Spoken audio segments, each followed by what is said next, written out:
Sí. Buenos días. Os damos la bienvenida a esta nueva sesión organizada por la Real Sociedad Geográfica, el Instituto Geográfico Nacional y el CENIG.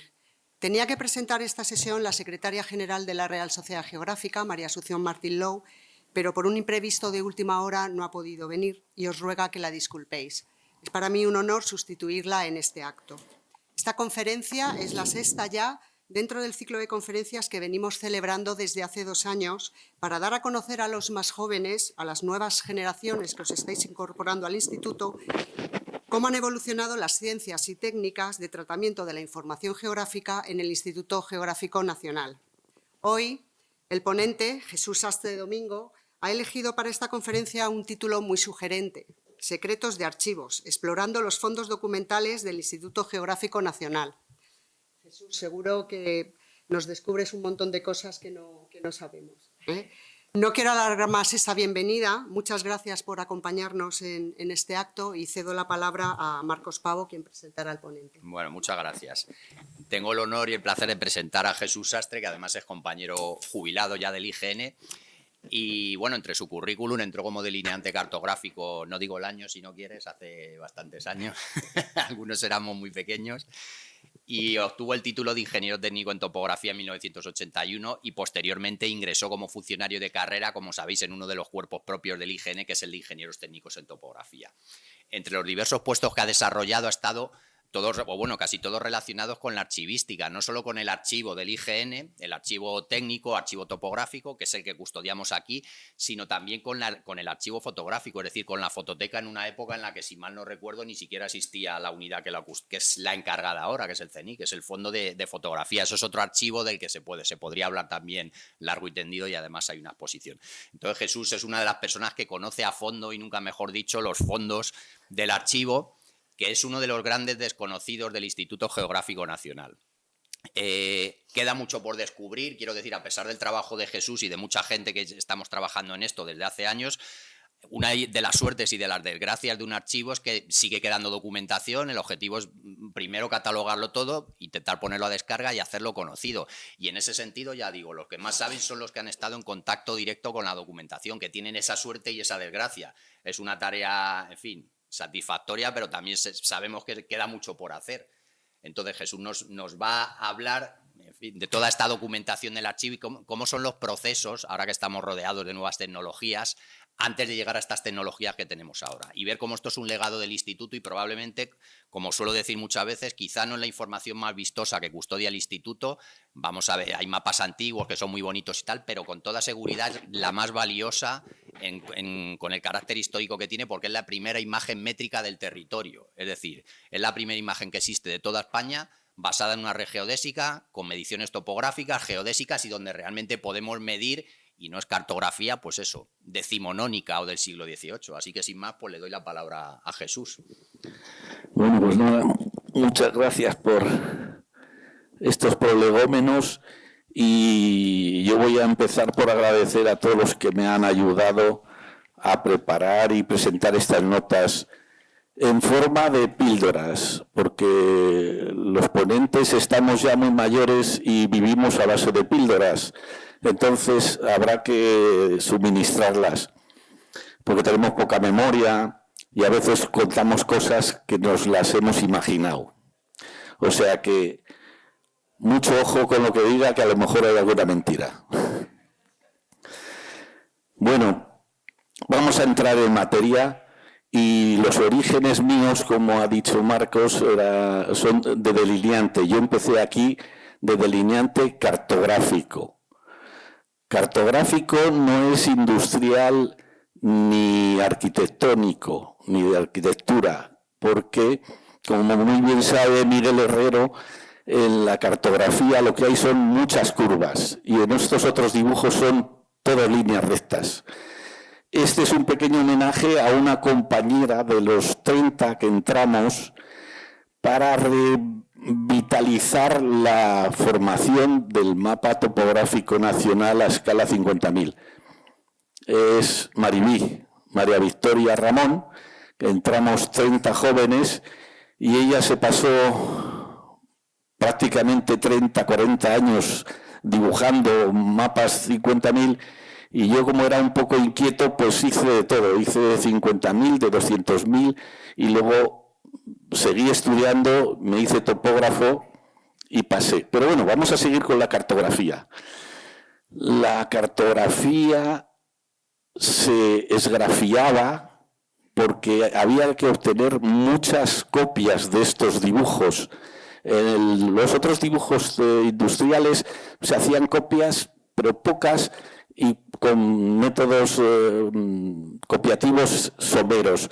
Pero la cartografía requería mucho color y mucha exactitud. Entonces hubo una época, los años 50 o así, que se esgrafiaba con esos carritos que se ven ahí y agujas de zafiro o metálicas para obtener negativos finales que luego pasaban a impresión. En un principio se esgrafiaba en cristal. No sé si Miguel Herrero llegó a esgrafiar en cristal. Tenemos aquí un veterano, pero nosotros cuando nos contrataron era para esgrafiar en plástico. Era el sistema americano o el sistema suizo o el sistema americano. El americano era sobre plásticos. Y estas son las agujitas que utilizábamos. Este es un dibujo muy raro de las lavas por Lanzarote. Bueno, después de la delineación estudiaba a la vez que trabajaba. Lo tenía muy cómodo porque la escuela estaba al lado aquí, y en las prácticas me mandaron a nivelar. Este es un archivo de nivelaciones, porque vamos a hablar aquí mucho de archivos, y es un archivo que está un poco dejado de la mano de Dios. La cuestión es que yo estuve solo 5 meses de prácticas nivelando, y tuve un día que fue lo mejor de mi carrera laboral, y es que dejé de trabajar. Dejé de trabajar porque el compañero mío le dio un problema y le llevé al hospital. No sé si se acordará Asenjo de que, bueno, pues es que él está muy agradecido conmigo. Pero bueno, aparte de eso, después pasamos ahora a la orla.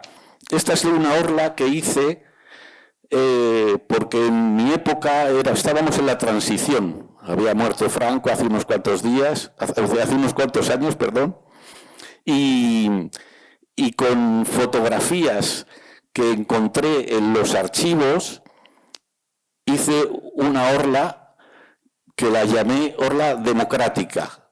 A la izquierda están los profesores, pero también están los bedeles, están el mecánico, están las secretarias y los catedráticos. Y a la derecha estamos los alumnos en un viaje que hicimos de fin de carrera a visitar a Grecia, el Instituto Geográfico Griego, que era militar.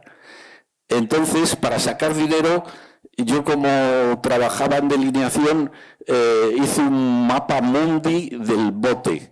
Pero teníamos un compañero de Logroño que envasaba a su padre pimientos y nos trajo 3 cajas. Entonces es la primera vez que he vendido aire, porque aquí no hay nada más que aire en el bote, ¿eh? Pero es una proyección cilíndrica, por supuesto. Y bueno, seguiremos avanzando. Esta era otra orla que creé para un compañero que se jubiló, que también sin orla. Y aquí tenemos una de las antiguas, del año 66, que no se le ven nada más que hombres. Fijaros, y el aguilucho era otra época, más antigua todavía. Y estos son las fotos de carné del año 1972. Era una época en la que ya las fotos de carné eran muy normales, y yo, con las fichas que encontré, hice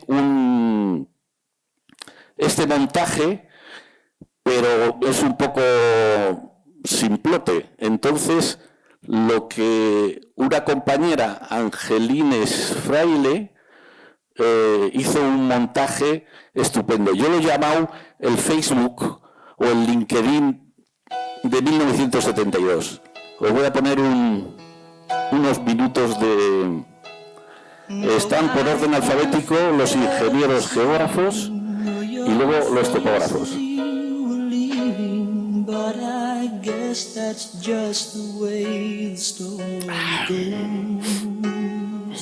You always smile, but in your eyes your sorrow shows. La gente mayor pues reconocerá Núñez de las Cuevas, Vázquez Maure, Serrano, Nadal, Sacristán, Caturla,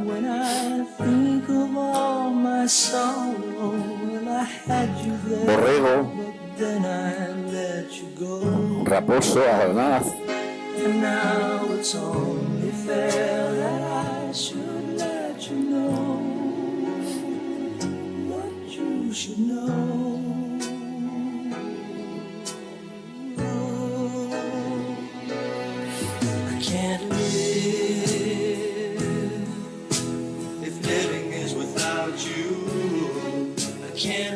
Ayora, Abel, están por orden alfabético.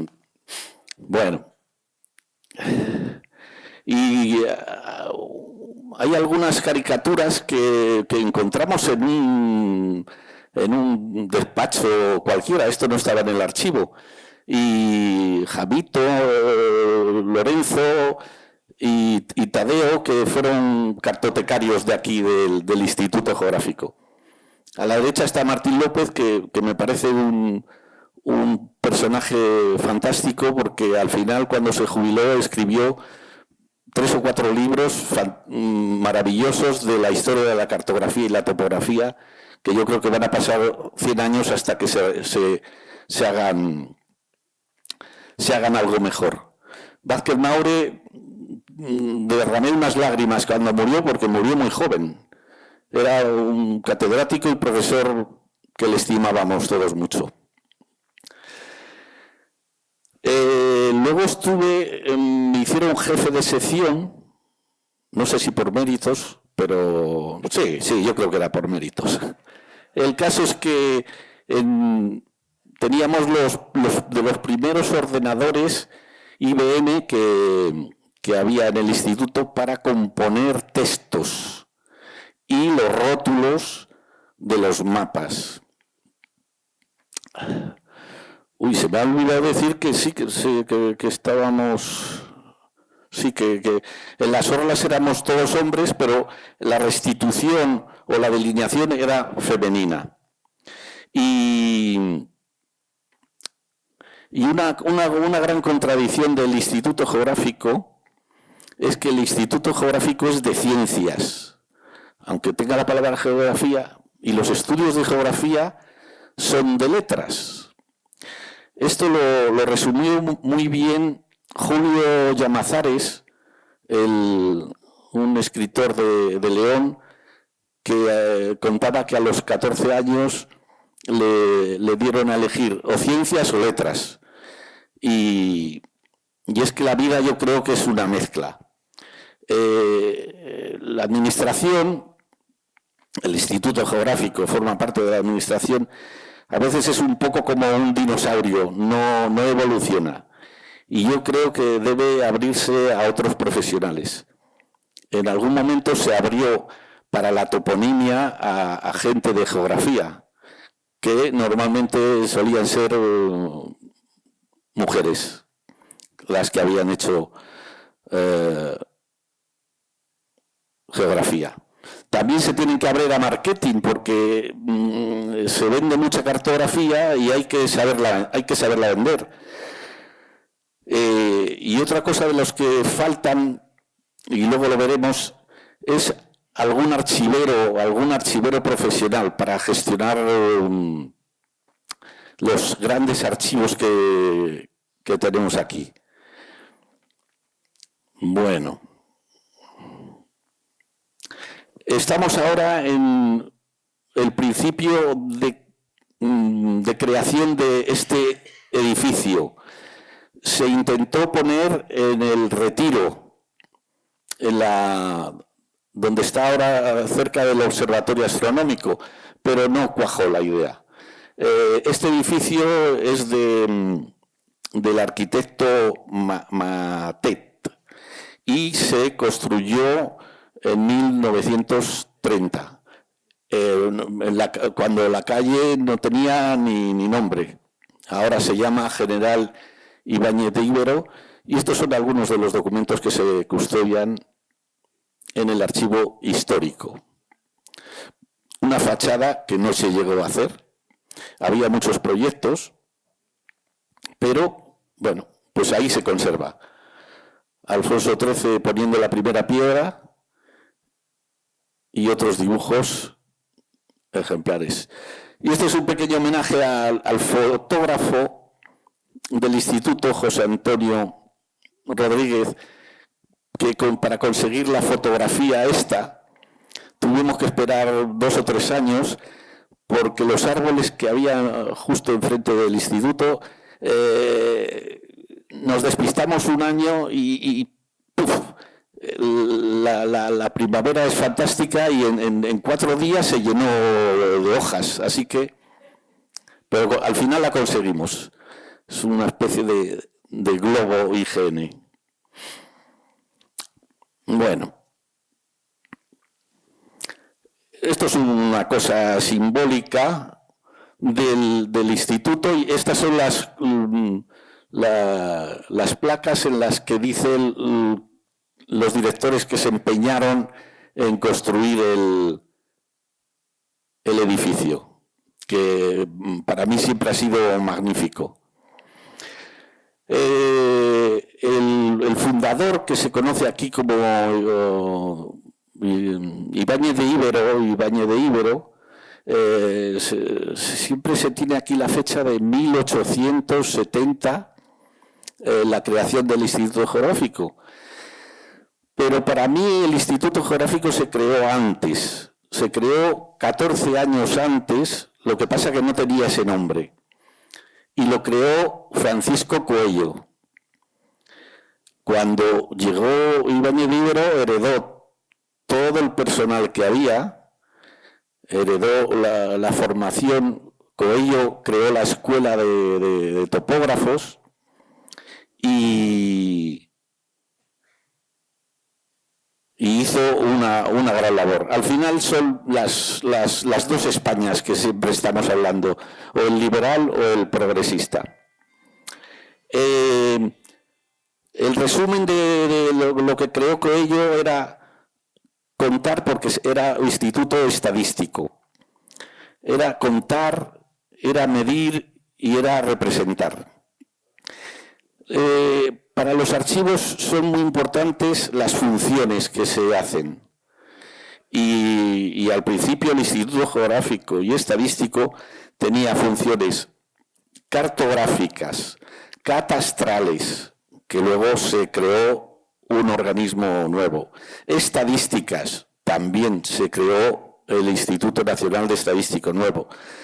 Funciones forestales, geodésicas, geográficas, geológicas.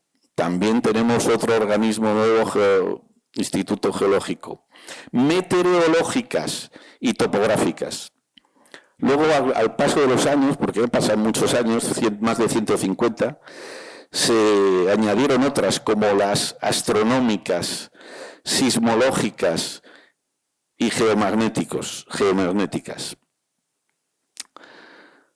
Bueno, las vidrieras que tenemos aquí en el instituto son de Maunejean, que era un francés que se instaló aquí en Francia.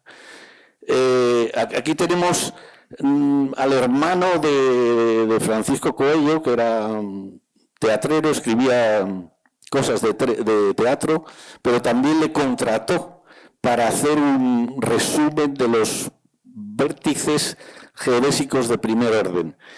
Y hizo un buen trabajo que se ha seguido utilizando, porque encuadernó, hizo una ficha manuscrita. El saber escribir en aquella época era muy importante. Hizo una ficha de cada vértice geodésico y lo encuadernó en escartibana, es decir, dejando un poquito, una solapilla de lo encuadernado para que se pudiese abrir bien. Eso se utiliza también mucho en cartografía o en fotografías interesantes para que se vea plana la fotografía. Este es para mí el verdadero fundador del Instituto Geográfico. Pero bueno, y de esta época, de antes de 1870, disponemos de unos legajos amarillos, que ese es el nombre genérico, que todas estas funciones que os he dicho antes están representadas en estos legajos. Por ejemplo, este de aquí es de geodesia, pero había otros de topografía o de geología. La directora del museo del Instituto Geológico la proporcioné yo desde el archivo, información del primer director del Instituto Geológico y, vamos, se hizo amiga para toda la vida. Bueno, aquí hay una tabla que creé yo que la llamaba DDD. No sé si os acordáis de los discos compactos que podían estar grabados digital, reproducidos digital. Bueno, DDD para mí eran los directores del instituto, la denominación del instituto, que ha cambiado 20 o 20 y tantas veces, y la dependencia, porque ha dependido de muchos ministerios y de muchos organismos. Entonces, esta es una tabla muy simple, pero que te permite, si tienes un documento, que normalmente los documentos de archivo tienen una fecha, con esa fecha sabes quién era el director, cómo se llamaba el instituto y de quién dependía. Entonces, esto pues lo preparé y lo heredaron después. Yo llegué hasta el director Álvaro Sereno Álvarez, porque luego ya me jubilé. Pero bueno, me parece que antes no sale Lola. Bueno, había un director Lola que fue director en 2 ocasiones. Bueno, vamos a pasar a otra píldora, que es el diaporama.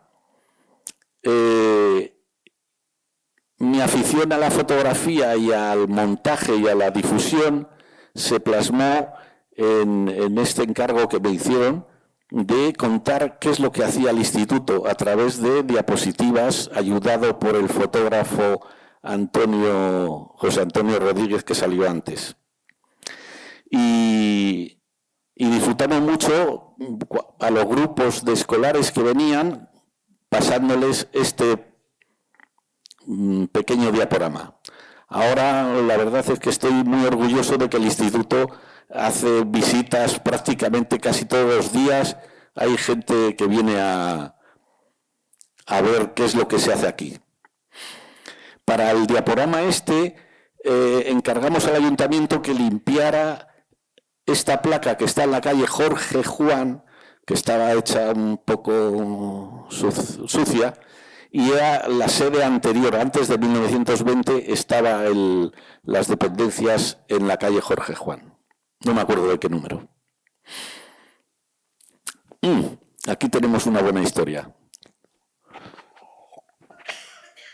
San Isidoro de Sevilla no era de Sevilla, era de un pueblo de Murcia, Cartagena. pero ejerció mucho era un sabio y ejerció mucho en Sevilla. Y es el patrón de los investigadores, es el patrón de mucho intelectual. Aquí le hicieron, después del edificio, le hicieron esta estatua, que es una copia de la que hay en la Biblioteca Nacional, y un poco más pequeña. El caso es que a través de los documentos de archivo, pues nos encontramos con que la hija reclama el dinero de la construcción de esta estatua, que la hizo Codina Hermanos, fundidores de Madrid, y estaba un poco disgustada porque no ponía el autor, que era su padre, José Alcoberro. Estas esculturas en aquellos momentos pues se hacían y se podían volver a reproducir en más pequeño tal. El caso es que hay todo un dossier de la reclamación económica que hace la hija porque no le han pagado los derechos. Pues el que si quiera leer, pues puede seguir investigando en ello. De cualquier forma, el San Isidoro fue patrono de los ingenieros geógrafos al principio pero claro, tenían un día de fiesta y el resto del personal no lo tenía. Entonces empezaron a buscar votos para... Se sumaron todos, porque si hay un día de fiesta, aunque no te guste el patrón, lo quieres. Eso es lo que cuenta en ese legajo. Bueno, vamos a entrar en archivos. Un archivo se crea casi sin querer, por las funciones propias de la administración, ¿no? Se recogen los documentos y una vez que se ha cumplido con eso, se guardan y se almacenan o se tiran en el peor de los casos. Pero hay algunos documentos que son muy valiosos y que es mejor conservarlos. Bueno, todo el mundo tiene que pagar Hacienda y sabe que tiene que guardar 5 o 10 años, ¿no? Porque si no te pueden... Pues algo así parecido. Hay documentos, todos los documentos de archivos son fuente primaria y son originales. Muy diferentes de los libros de la biblioteca. La biblioteca se reproducen, hay muchas copias y tienen otras características. Entonces, un archivo es algo que está también organizado. A la derecha tenemos cajas con números y detrás hay un listado en lo que hay cada casa. A la izquierda, eso no es un archivo, eso es un desván donde yo encontré muchas cosas valiosas. Del mismo modo que se crea un archivo, se puede desmontar. Y os voy a leer en el archivo de Simancas, que España es una potencia mundial de archivística, y uno de los primeros del mundo fue el del archivo de Simancas, y el archivero contaba esto. Yo vine a este archivo muy a oscuras de lo que había en él. Lo hallé todo tan desordenado que aunque lo hubiera, no se encontraba nada, sino mucho trabajo. Hallé muchas arcas con escrituras por los desvanes, menoscabadas y mezcladas unas con otras.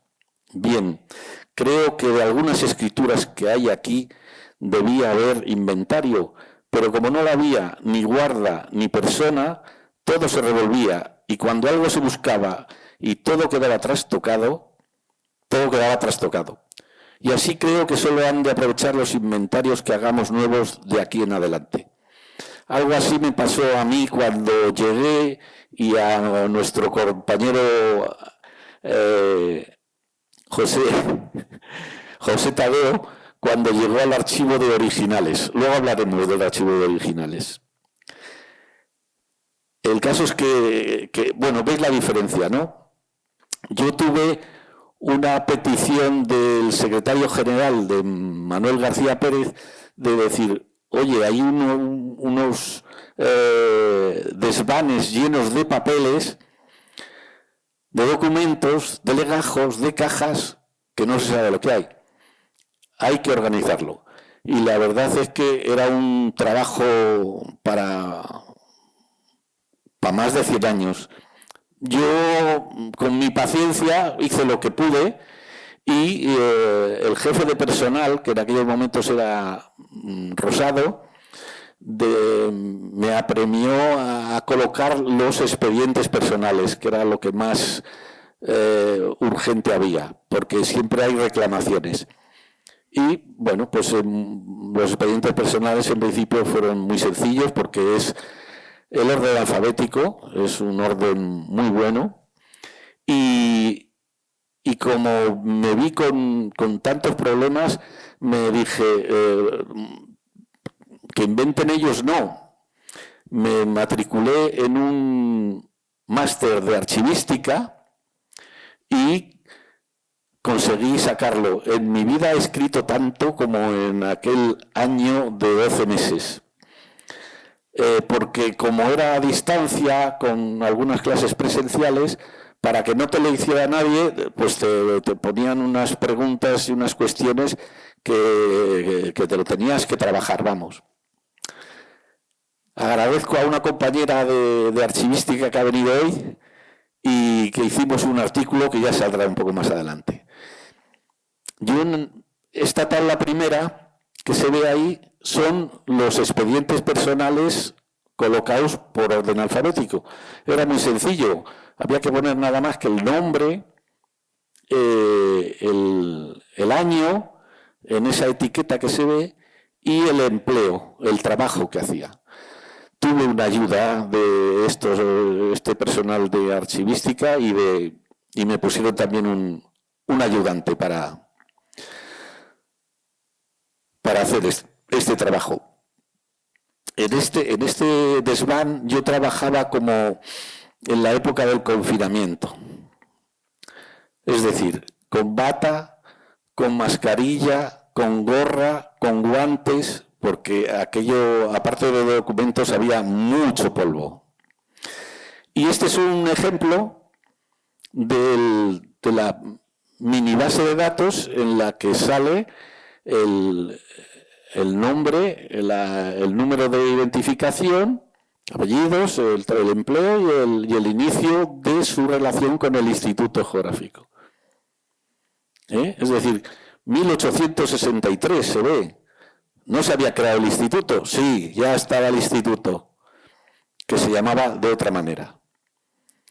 Pues aquí aparece el hermano de Franco, pero yo es que no me acuerdo ya de la historia. Luego a lo mejor en ruegos y preguntas alguien nos lo puede contar.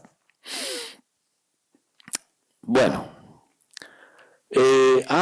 ¿Por qué me encargaron eso?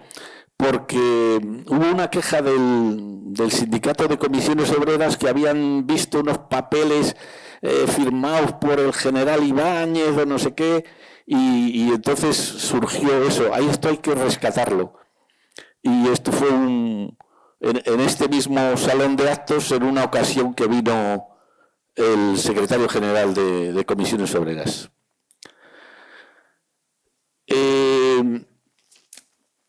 Los libros estos de la izquierda son libros de entrada y salida. Estaban bastante bien conservados y a la derecha sale un libro guía en el que dicen que clasifica el acceso del archivo del IGN como difícil. La temática como general administrativa pública, y esto está escrito en el 2002. La verdad es que en el instituto hay tantos archivos, algunos están magníficamente controlados, incluso se han digitizado. Por ejemplo, la fototeca, bueno, ya hablaremos un poco más adelante cuando... O los archivos de líneas límites, eso es una maravilla, como lo tienen.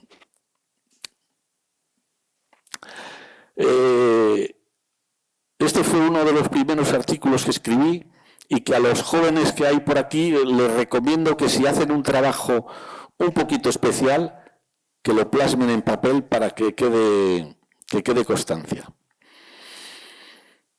Este era sobre la fotogrametría terrestre, que tenemos, creo que había unas 15.000 placas de cristal de fotogrametría terrestre que yo clasifiqué, archivé, hice el listado para ponerlas a disposición.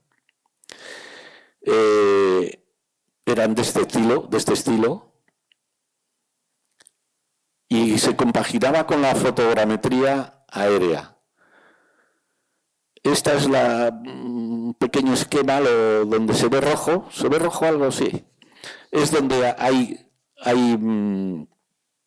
fotografías terrestres. Y estos son algunos ejemplos de las cajas en las que estaban ahí. Con un fototeolito de no me acuerdo quién. Bueno, otro artículo de recuperación de documentos cartográficos, y yo lo llamé el proyecto REDOCA, recuperación documentos cartográficos. Visitando al compañero de la cartoteca encuentro unos mapas catastrales de Cataluña y Baleares que estaban sin repertoriar y eran tan bonitos que me dediqué a recuperarles.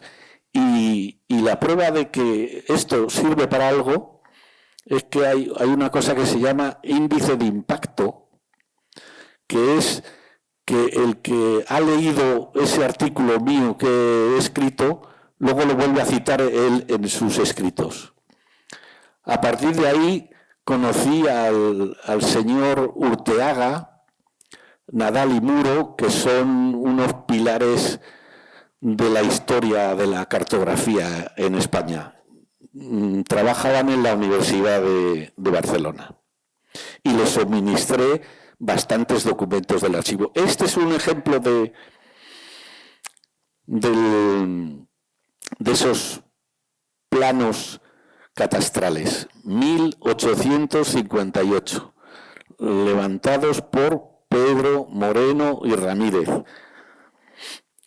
De este señor tenemos el expediente personal y se puede trazar toda su historia y todos los trabajos que hizo. Bueno,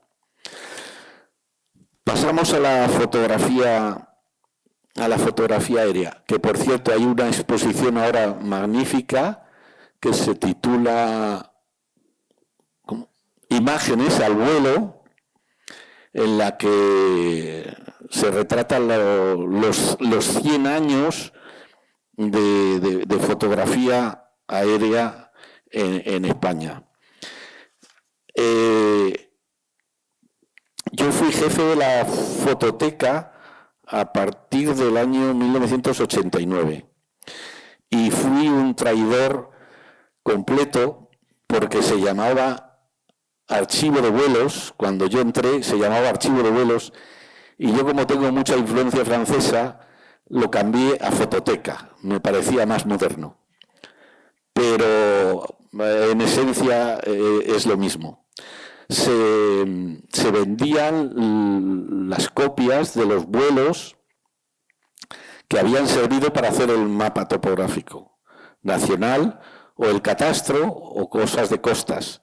Es decir, que las fotografías las compraba el instituto para hacer esos trabajos, pero una vez hecho el trabajo tenían el valor de lo histórico. Es como una foto de tu niño, que va creciendo, pero cuando tiene 20 años le ves a los dos y la quieres tener y quieres conservarla y te puede servir para muchas cosas, sobre todo si es de territorio. Se ve cómo ha evolucionado el territorio. Y hemos pasado del globo al dron. Las primeras fotografías se hicieron con un globo aerostático y ahora se hacen con un dron. Aunque el paso para la cartografía fue del burro al avión, porque antes se hacía el trabajo topográfico con burros que llevaban la carga de los aparatos y a través del avión se hizo y se creó la fotogrametría aérea. Con fotografías se puede reproducir Bueno, ir a ver la exposición cuando podáis porque es magnífica. Y aquí hay un par de ejemplos. Este de la izquierda es donde estaba el hipódromo y donde está ahora mismo el Ministerio de Fomento, que ya no sé ni cómo se llama. MINMA o algo así. Bueno, como va cambiando. Y a la derecha hay una plaquita de Marruecos. Al estar en la fototeca, yo me lo encontré aquello que había que modernizarlo. Y la clasificación que tenían era que había servido para el mapa, que había servido para catastro, que había servido para otras cosas. No, la gente cuando venía a por una fotografía aérea quería saber el año y la escala. Y yo lo simplifiqué todo así. 84-30. 84 significa que están hechas en 1984 y 30 la escala. Entonces, a raíz de eso, hice un catálogo de vuelos nuevo con ese sistema, por hojas del mapa topográfico nacional. Y, por ejemplo, en Madrid, que se ve ahí, tenemos fotografías del año 56 a escala 10, con un asterisco que es parcial, que no es toda la hoja. Hay fotografías a escala 68, del año 68 a escala 18 y así a continuación. ¿Vale? ¿A qué es sencillo? Pues así nos facilitaba mucho el trabajo. De cualquier forma, la fototeca en aquellos momentos tenía los negativos en los pasillos de las salas de restitución. Yo seguí dando guerra y también en un congreso pues vi en el trabajo aprendí para qué servían las fotografías y vi las aplicaciones, que son muchas. Esto fue una cosa un poco extraordinaria, que tengo familia en el Tiemblo y hice una exposición de cartografía, por amor al arte. Y creé lo que se llama una cronosecuencia de fotografías aéreas. Esta es la misma zona fotografiada 10 o 12 veces y para ver la evolución. En la exposición hay algo así parecido. Después de la fototeca me pasé a las hojas kilométricas, que es un catastro inacabado de Madrid, donde fotografiamos unas 10.000. Este es el plano de Madrid, era solo de Madrid, y a la derecha se ve, esto está todo ya digitizado y perfecto. Se puede conseguir, además en descargas gratuitamente, y muy bien. Pero en aquellos momentos pues no había esos escáneres, entonces lo fotografiamos en gran formato y bueno, será. Esta es la hoja kilométrica, 1 kilómetro por 1 kilómetro, y algunas están impresas y se venden en la Casa del Mapa. Bueno, tuve un encargo de qué pasó con una norma del 30 de septiembre de 1870. Y tuve que ir al archivo del Ministerio de Fomento a ver las leyes que se habían mandado al Congreso para aprobar. a la izquierda se ve, ese es el resumen de las leyes que habían mandado el ministerio. Y en aquellos momentos era Ibáñez de Íbero el director, pero que hablaba para hacer el mapa topográfico nacional. Había una orden que en función de en qué escrito se pusiera, se llamaba de diferente manera. En algunos momentos lo llamó plan general, en otro plan de operaciones, reglas generales, plan general de trabajos. En definitiva, yo la investigación que hice demostré, o por lo menos yo me creí, que era una orden apócrifa. Y era una orden apócrifa porque es que en aquellos momentos, 1870, estábamos dentro del sexenio revolucionario y el historiador Comellas lo resume así: de los más agitados periodos que se han dado en la historia de nuestro país. Tenemos un destronamiento, un régimen provisional, una regencia, una monarquía democrática, una abdicación, una república federal, una república unitaria, 3 guerras civiles a un tiempo, un nuevo régimen provisional, un nuevo intento de regencia y, por último, la restauración de la dinastía derribada en un principio. O sea que lo de ahora es cosa de nada. Bueno, aquí estos son piedras litográficas que estaban en un sótano que lo llamaban la tumba. Yo cuando las descubrí me sentí como Lord Carnarvon en Egipto, vamos.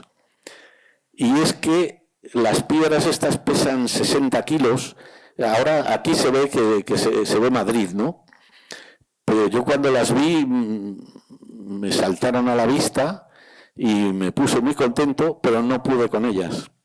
Tuve que esperar 1 mes y medio a que hubiese una obra aquí y me mandasen a 2 obreros para que entre los 2 las levantaran y ver qué es lo que había en cada piedra. Y mi alegría fue enorme cuando descubrí que estaba la piedra litográfica, que es para imprimir el color negro, esta que se ve aquí de lado, en 1875, grabada por Peñas, el grabador. Como no podía con ella, pues unos compañeros me ayudaron, me traje la balanza de pesarme en el baño, porque digo, no voy a llevar la piedra, mejor la balanza, que es más ligera, la pesamos y ahí se ve, 50 y 66 kilos de piedrecita. Bueno, yo estaba tan contento que se la enseñé a Luis Urteaga, el del catedrático de Barcelona, que dio una charla aquí sobre, hace 1 mes o una cosa así, sobre Ibáñez de Íbero, a don Rodolfo Núñez de las Cuevas y don Adolfo Balda, que también se pusieron muy contentos, y a Martín López. Yo a todo el mundo bueno, la llevamos a un congreso y Balbuena, a la derecha, se lo enseñó a unos cuantos alumnos. Estaban muy orgullosos. La llevábamos en plan, vamos a decirlo claro, cutre, sobre una maleta. Ahora ya le han hecho una hornacina, la llevaron al observatorio astronómico. Bueno, costa eso. Y aquí no está. Esta es una foto de una ficha de un grabador, y recientemente yo he descubierto que hay una foto del grabador de la piedra en la Biblioteca Nacional. Tienen del Pedro Peñas, hay una fotografía suya, pero no me ha dado tiempo a ponerla. A la derecha está el Instituto Geográfico de Viena. Ahí conservan todas las piedras, las han conservado. Las piedras litográficas dicen que las han conservado. Hay algunas piedras que, como eran muy valiosas, se graneaban con unas canicas de piedra en una máquina que las hacía mover como el bacalao al pil-pil. El caso es que se alisaban otra vez y se volvían a utilizar. Menos mal que la piedra de Madrid no sufrió ese proceso y la podemos enseñar. Yo creo que de las pocas piedras que tenemos, no sé si son 40 o una cosa así, se podrían exhibir en provincias o en las capitales de las autonomías, que ellos tienen también derecho a eso. Esta ya la hemos visto. Después de la archivística, con una compañera, con Amalia Juste, hicimos un artículo que reflejaba unos cuantos documentos especiales que habíamos encontrado en ese archivo. Algunos de los cuales pues era la geodesia. Esto se ha pasado solo, esto es maravilloso. Otra de las joyas que se han encontrado eran estas reseñas de vértices geodésicos de la frontera, de los Pirineos. Aquí veis, son dos reseñas que son dos originales. Yo ahora mismo ya no sé cuál es la que está en Francia, porque esto lo hicieron los franceses. Los franceses hicieron antes la cartografía y la geodesia, y entonces, para enlazar con Francia, se mandó a un ingeniero, un tal de Cea, que fuese a París con autorización del primer ministro de España. Y le hicieron una copia de esa reseña, pero es una copia que es un original. No había fotocopias. No. Entonces, una de las dos es la que tenemos en España, que de momento parece que están un poco perdidas, que no se sabe dónde es, pero que son una maravilla. Veis que la reconnaissance está puesto aquí y aquí está puesto de otra manera. Es decir, que son dos originales, aunque uno sea copia del otro. Y había una reseña un poquito más simple, y este era otro investigador que también nos pedía, Tremenón me parece que se llamaba.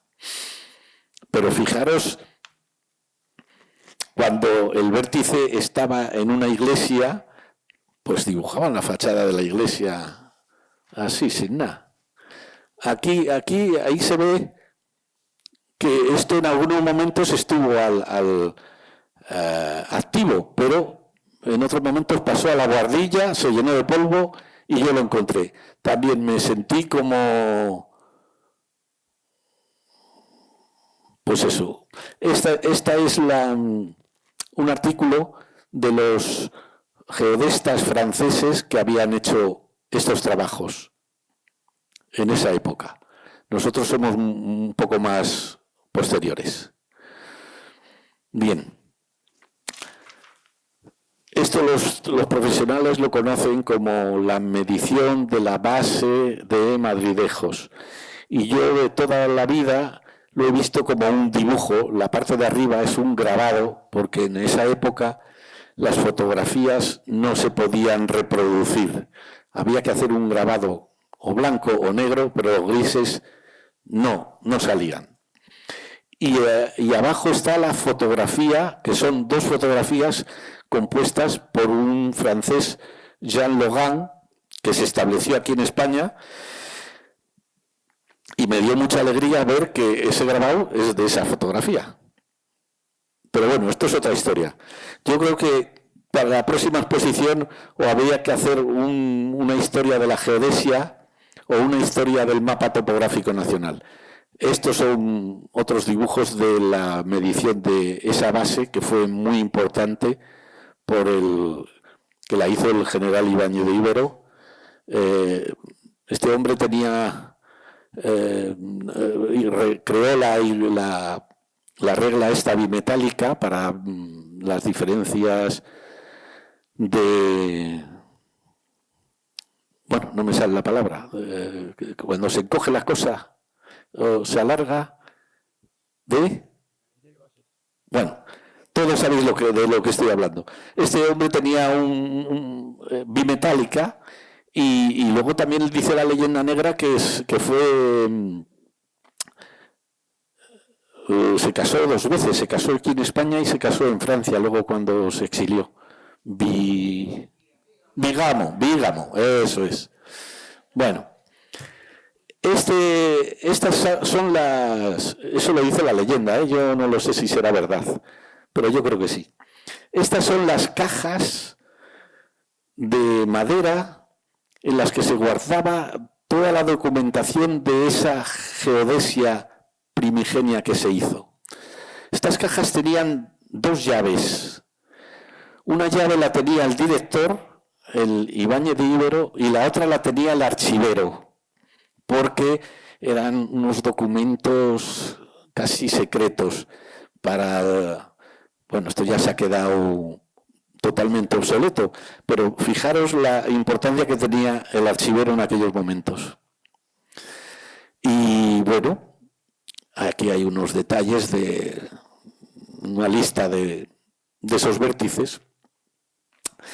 Y la primera página de la memoria del Instituto Geográfico Nacional del 2007, en el que se crea en Toledo el Archivo Nacional de Datos Geodésicos y Geofísicos, dotado con un gran edificio, muebles que se mueven, es decir, muy bien dotado. Pero aquí todavía tenemos almacenes de documentos que están todavía sin catalogar. Me imagino yo que prontamente se llevarán a este archivo de datos geodésicos, que para eso se creó. Y ahora vamos a sacar unos cuantos documentos que se han encontrado en el archivo histórico. Las islas de Filipinas, esto está todo reseñado, es decir, en la base de datos pones Filipinas, los últimos de Filipinas, no sé el año, ¿no? Bueno, Filipinas. O fotografías en las que aquí el de las barbas es el Ola, que fue director del Instituto Geográfico en 2 ocasiones. Fue el Julio Verne español y publicó unas cuantas novelas así muy de ciencia ficción, en las que algunas se han publicado de una manera gratuita. Esto creo, no se han identificado a muchos de los que hay aquí, pero en el Hotel Victoria, en el año 1935, celebraron un banquete para celebrar la unificación de los cuerpos de geómetras y topógrafos, y el menú eran entremeses Victoria, por supuesto, unos huevos escalfados Mornay, langosta parisien, delicias de ternera banquera con panaché de legumbres, pollo asado con ensalada Lulú y de postre helado con melocotón Melba, tarta mascota, fruta, café y habanos. Tenemos la invitación en el archivo por si alguien quiere repetir y homenajear en el año 2035 esta unión de cuerpo de geómetras y topógrafos. Bueno, otro mapa que apareció es este de Fernando Poa.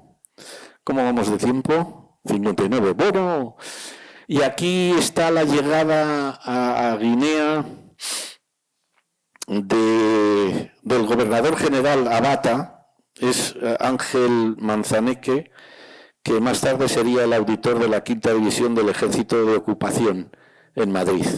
Pero bueno, así llegaban, en cayuco, como ahora. Y topógrafos haciendo trabajos, más fotografías de personal. Sidi Ifni, una torre para hacer la unión de geodésica de Europa con África, y esto está trabajado por Luis Urteaga y otros, y aquí a la derecha es un reflector para dar luz en distancias de 60 kilómetros o más. Otro grupo de delineantes con Macasoli, que fue mi jefe, el de abajo de la derecha, este fue mi primer jefe, aquí. Una maqueta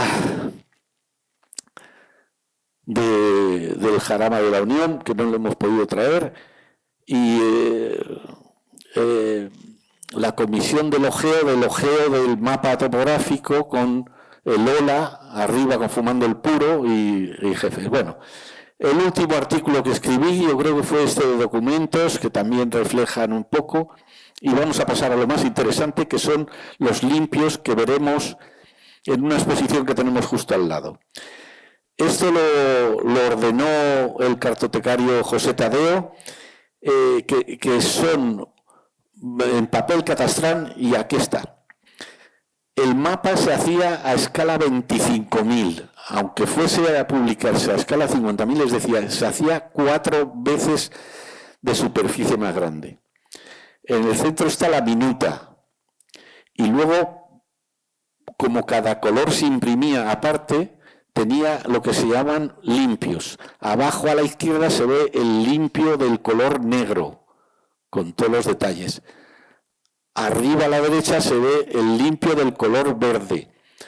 A la derecha abajo el color siena, y en el otro el rojo y el azul. Bueno, luego les vemos y ya entramos en más.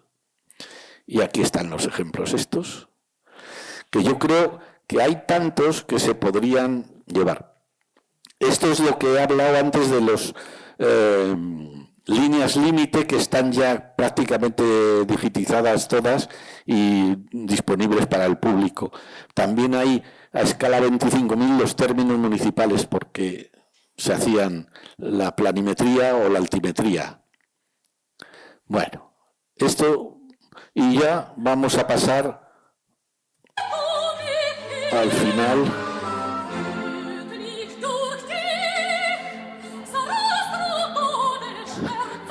Este era yo.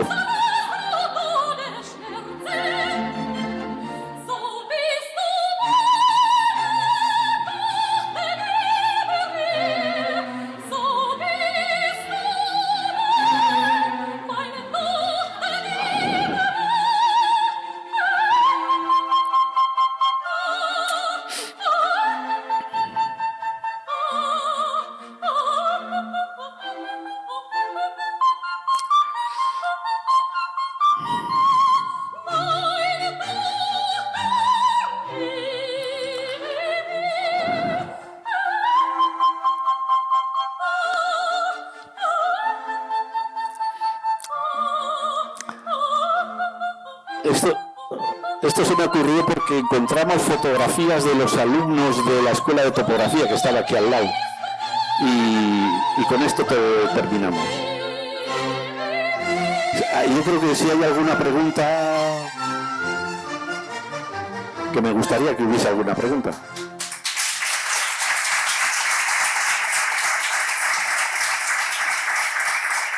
Gracias a vosotros.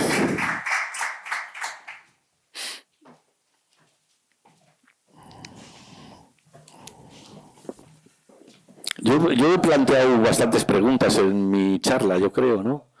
Pero bueno, alguien las recogerá. Bueno, gracias, Jesús, por desvelarnos todos estos secretos. El vídeo, lo mejor, ¿eh? Lo último, lo mejor. No sé si alguien quiere hacer alguna pregunta.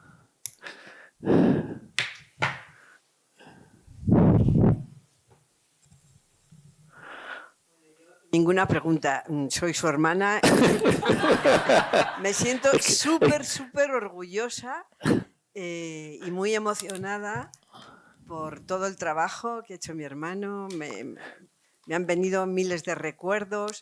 El primero es que pasó una adolescencia difícil, no quería estudiar, mi madre se empeñó y bueno, muchísimas gracias, hermano, por todo el trabajo. Me han venido los recuerdos también de bueno, cuando uno está trabajando, las crisis que pasa, en fin.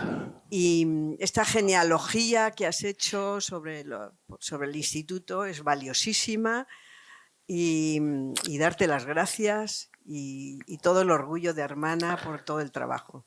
Bueno, es que es un grupo, hay un público muy heterogéneo aquí.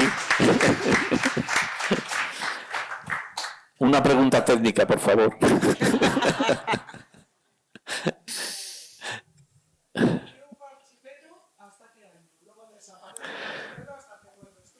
Es que he sido archivero. Ah, eso fue lo del de las llaves en 1870. No hay una historia aquí de... Me hubiera gustado tener tiempo para hacerla, porque es que hay tantos archivos aquí, que es sorprendente. No sé si lo he dicho. Está el archivo topográfico, que está muy bien organizado con lo de los deslindes, o el técnico, es que lleva muchos, el de los vuelos, el de originales. El de originales es un archivo virgen. Yo creo que eso tenía que girar por toda España, por todas las capitales de las provincias. Lo que vais a ver, pues es un ejemplo, pero es que a mí me maravilla ver un mapa dibujado a mano de este tamaño, que no me dan las manos, y con esa precisión y con ese... Pues es que me queda sin palabras. Ya lo veréis. Nada, mi pregunta es que era un poco eso, desde tu punto de vista, después de haberte recorrido todos los rincones del instituto, ¿cuántos archivos crees que hay en el Yo qué sé, no lo sé. Entonces, pues, He hecho un listado aquí de topográfico, técnico, de vuelos, de originales, de personal, el histórico, el geodésico. De verdad que es difícil. Lo que sí que sé es que tenemos una documentación fantástica, maravillosa y que debe ser expuesta al público. Que se está haciendo mucho ya, ¿eh? Sí, buenos días. Pues dos preguntas. Una, si los archivos están todos concentrados aquí en el Instituto Geográfico o... buenos días, perdón. Bueno, primeramente gracias y luego pues dos preguntas. Una, si los archivos están todos concentrados aquí en el Instituto Geográfico o están divididos en diferentes sitios, como por ejemplo el Archivo Histórico Nacional, que estaba en Salamanca y hay una parte ahora en Salamanca y otra parte en Barcelona. Y luego la segunda pregunta sería que cuando usted ha hablado de las piedras litográficas, ha dicho que se puede exhibir los archivos en otros lugares de España, que sería muy interesante. ¿Hay algo al respecto o alguna iniciativa para que esto se pudiera dar? Muchas gracias. Como he dicho, hay un archivo geodésico en Toledo, en 2007 se creó. Y aquí lo que pasa es que no hay un jefe de archivos. Yo creo que, bueno, el jefe será el director, que es el jefe de todo, pero que está como muy parcelado, el que hay un archivo por aquí, otro, y es que cada uno responde a unas necesidades. Y la segunda pregunta que era de...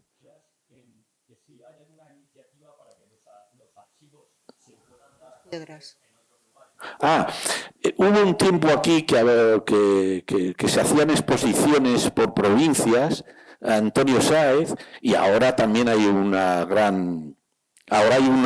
grandísima disposición de llevar la cartografía afuera. Eso Marcos Pavo puede responder. De ese tema concreto, no, pero vamos, para satisfacción y tranquilidad de Jesús, desde sus tiempos la cosa ha progresado. Sí. No solo está la piedra del color negro, apareció la piedra del color verde, hay otras piedras litográficas, está expuesto aquí abajo, o sea, que quiero decir que es visitable. Y llevar piedras litográficas tiene un problema logístico, que son los 80 kilos de las piedras. Y una vez, esto es según mi opinión, una vez vista una, pues más o menos están vistas todas. Quiero decir, la muestra más representativa está expuesta permanentemente aquí en el IGN desde hace años. O sea, que en ese aspecto el que quiera verlas no tiene más que bajar una planta y verlas. Hay otro tipo de piedras y se han exhibido en exposiciones de cartografía antigua en general. Por ejemplo, en una de vistas de ciudades, donde se habla de las últimas vistas ya litográficas del siglo XIX, pues hay ejemplos de piedras litográficas. Hay mucho del trabajo que hizo Jesús casi de desbroce cuando fue el 150 aniversario del Instituto Geográfico Nacional. pues hubo que hacer una exposición al respecto y gran parte de la historia, la verdad es que la tarea estaba bastante, muchos de estos documentos nos resultan familiares a los que nos encargamos de aquello y estuvo expuesto aquí, ahí ha quedado la versión virtual, hay catálogos de exposiciones, o sea, la mayoría de la documentación, es verdad que más geográfica, está digitalizada y puesta a descarga, la parte del archivo técnico, es decir, cuadernos de deslinde, actas de deslinde, minutas planimétricas y altimétricas, catastrones, pues no sé qué más, hojas kilométricas y ahora cuadernos interiores que se siguen digitalizando están ya puestos a descarga. Entonces, lo que tiene más trascendencia geográfica o más interés geográfico como documentos métricos, digamos, lo único que queda prácticamente son los cuadernos interiores. Y lo que queda, por supuesto, es seguir rebuscando, pero es que sigue habiendo cosas que no conocemos y siguen apareciendo cosas y hace no mucho apareció el expediente de personal del general Ibáñez. Y eso sí, eso no estaba en el despacho del director. No, porque normalmente... bueno, por ahí Marta se sabrá los detalles. Y hace unos días que se publicó en internet apareció un ejemplar del plano de Teixeira de 1881 en perfecto estado, identificable por la marca de agua. Es decir, ya digo que es la suerte o la desgracia de este trabajo es que sigue habiendo efectivamente mucha documentación guardada, eso sí, custodiada en perfecto estado. Y está a la espera de destripar aquello, de brozar un poco. Y otra cuestión importante también, es cierto que hay varios archivos. El Real Decreto de Estructura del Ministerio encarga a la Secretaría General del IGN la gestión de todos los fondos cartográficos, bibliográficos, documentales, la colección de instrumentos y en general el patrimonio histórico del IGN. O sea que sí hay un jefe de archivos, entre comillas, y todo eso está centralizado. Lo que pasa es que hay archivos como el de Geodesia que todavía no se les ha podido meter mano, o ese archivo de limpios, porque la simple tarea del archivo técnico es inmensa y creo que ha mencionado 100 años, pues a lo mejor hay 100 años. Además, ahí no hay inteligencia artificial, ni eso es echarle horas, no va a ir una máquina a ir mirando los papeles uno por uno. O sea, que queda mucho trabajo, el que quiera colaborar voluntariamente, pues ya sabe. Y sobre las mascarillas, etcétera, es verdad. A veces en alguna sala de archivos sales tosiendo literalmente porque allí tiene que haber hongos y yo qué sé, protozoos jurásicos o algo, tiene que haber enfermedades no descubiertas o cosas por el estilo. Polvo a punta pala. Sí. Bueno, Jesús, yo te agradezco personalmente muchísimo, estoy muy contento de estar aquí. Yo también. Se me han venido a la cabeza tantísimas cosas compartidas y observadas contigo. Solamente una pregunta. Cuando has presentado las bases de dibujo de la selección de color, bien de los catastrones o bien luego después ya a escala 50.000, ¿por qué no has presentado los negativos directamente esgrafiados? La selección de color de los esgrafiados. Sí, la vamos a ver ahora en la exposición. Pues quizá me ha faltado eso, que sepan. Sí. Que vamos a ver ahora, sí. Lo verdaderamente... Me acuerdo cuando se hizo el grafiado de la hoja de Madrid. A escala 50.000. No sé si será una de las que tienes ahí presente. No, yo como soy de Palencia he escogido... he escogido la hoja de Bosot de los Pirineos, que tiene un montón de curvas de nivel que había que hacer una a una. La verdad es que es un trabajo, se dice, de chinos, y es que es verdad, es que era todo muy manual y ahora lo veis. Por eso insisto en que esto hay que enseñárselo a más gente, porque los de Madrid sí, somos muchos, pero es que en el resto de España también se lo merecen. E incluso hacer colaboraciones con los organismos cartográficos de otras autonomías, de decir, oye, yo te presto esto para que lo exhibas, o incluso, no sé, algún convenio de dárselo, que también son... Si es que tenemos tanto...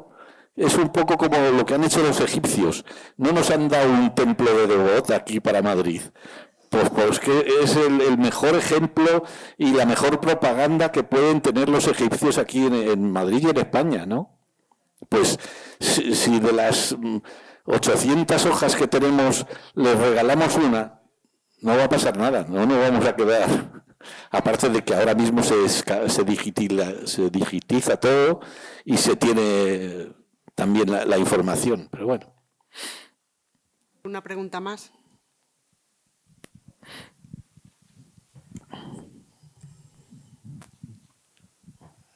Bueno, enhorabuena por todo lo que hemos podido ver. Desde Gracias. luego me ha refrescado muchas cosas y puedo decir como curiosidad, la última caricatura, me ha parecido genial la caricatura de Vázquez Maure, que conocí, por supuesto, y fue el primer subdirector que tuve cuando entré en el instituto.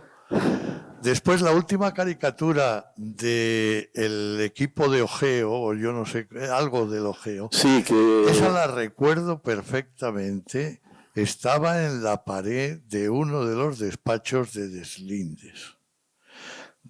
La recuerdo porque yo saqué una fotografía precisamente para tenerla. No sabía que el director fuera el Lola. Es el Lola. Sí, sí.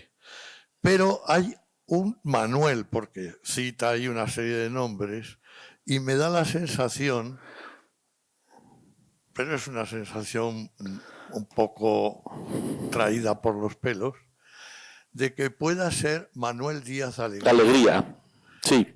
Porque este Manuel Díaz Alegría, que es el segundo, que está ahí enfrente, fue el director de la Academia de Ingenieros del Ejército cuando yo hice los cursos de especialidad en ingenieros. Y además sabía que había sido ingeniero geógrafo.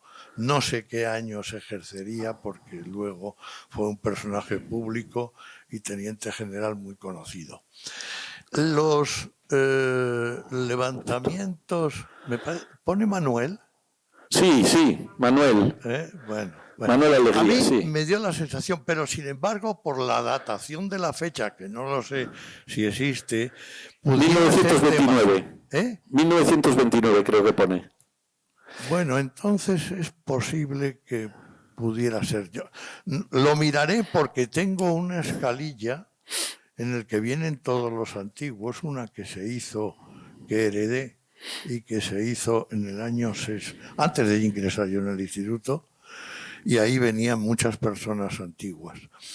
Bien, no, lo que sí que quiero resaltar es lo de los levantamientos, los mapas de los términos municipales, porque esos mapas que realmente tú has hablado de levantamiento catastral, de levantamiento de líneas límite, perdón. Entonces, efectivamente hay en el tomo primero de las memorias del instituto, que está en la cartografía, editado algún año después de 1870, no sé si fue el 71 o 72, la última parte, que es muy pequeña, habla precisamente de cómo abordar el mapa topográfico nacional, que es la primera finalidad del instituto. Efectivamente, yo he trabajado, por ejemplo, con algún levantamiento de término municipal. Cuando el término municipal era muy grande, se hacía en varias hojas. Todas las hojas tenían el mismo tamaño. Las hojas tienen un Canson especial para que tuviera poca deformación y están milimetradas, de forma y manera que se dibujaba directamente, no se hacía el cálculo, o sea, con los itinerarios de campo se dibujaban directamente sobre la minuta. Y todos los levantamientos parciales en hojas de estas, por términos municipales, tienen 2 minutas. Yo he trabajado con ellas para buscar cosas de deslinde, porque lo que sí que dice en esa memoria es el orden en que el jefe de la partida tiene que hacer, el orden en que tiene que hacer los trabajos de campo. Y empieza por levantar la línea límite y hacer un acta. Esa es la clave por qué el instituto tiene las actas de líneas límite. porque en realidad las actas de líneas límites empiezan en 1870, pero con un decreto de gobernación, porque el instituto lo hacía por necesidad, por levantamientos, por términos municipales. Y luego se componía el puzzle para hacer los catastrones que has explicado, que ya se hacían a escala 25.000. Y yo he trabajado con uno de esos, por ejemplo, del término de Marchamalo, que varias veces ha sido independiente de Guadalajara, luego ha sido incorporado a Guadalajara, luego ha vuelto a ser independiente. Y en muchos decretos se dice que tenga por límite la línea límite que tenía anteriormente, antes de integrarse con Guadalajara, por ejemplo. Muy bien. Y la minuta esa, que la he bajado, lo he hecho después de jubilarme, y la he bajado directamente de la página web del CENIC, está firmada por Ibáñez de Ibero. Ajá. Muy bien, pues muchas gracias. Finalizar, Jesús. Primero, secundar la felicitación que te han hecho anteriormente. Gracias. También pedirte perdón por la trampa que te hice al nombrarte responsable del archivo. Y luego, a nivel técnico, he hecho en falta el trabajo ingente que hizo el Instituto en respecto al catastro topográfico parcelario, que hizo 20 millones de hectáreas. La pregunta es, ¿no hay archivos aquí del catastro que hizo el Instituto? Creo que se lo llevó todo el catastro. Al crear el nuevo organismo, se lo llevó todo. Esa Y la puedo yo te responder. agradezco Puedo aclarar mucho una que... cosa, Sí. Puedo aclarar una cosa porque yo he trabajado también con eso. Cuando se crea el Centro de Gestión Catastral y Colaboración Tributaria, cuando se crea ese organismo, se da la orden de que el instituto pase a Hacienda toda la documentación. Claro. En las delegaciones hubo algunas, no voy a citar nombres, desde luego, pero me consta, porque es que lo he vivido, hubo alguna que cumplió tal cual, con lo cual se perdió la documentación. Hubo alguna otra que tuvo la vista de hacer copias azográficas antes de entregarlo. Por Madrid, Murcia y algunas más. No voy a dar nombres de quiénes y tal, porque no hubo una orden concreta de cómo actuar y demás. Y, desgraciadamente, ¿qué es lo que hizo Hacienda?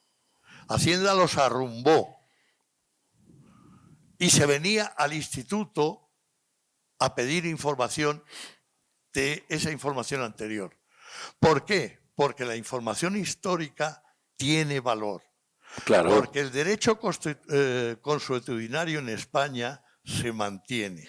Yo, que he tenido que trabajar en líneas límite y hacer informes de líneas límite, sé bien que me han venido con documentos de 1700 y pico, con documentos del intento del catastro del Marqués de la Ensenada y de 1600 y pico por... Yo creo que tenemos ya otra charla para el próximo curso de las líneas límite preparada aquí. Bueno, todo eso es un mundo.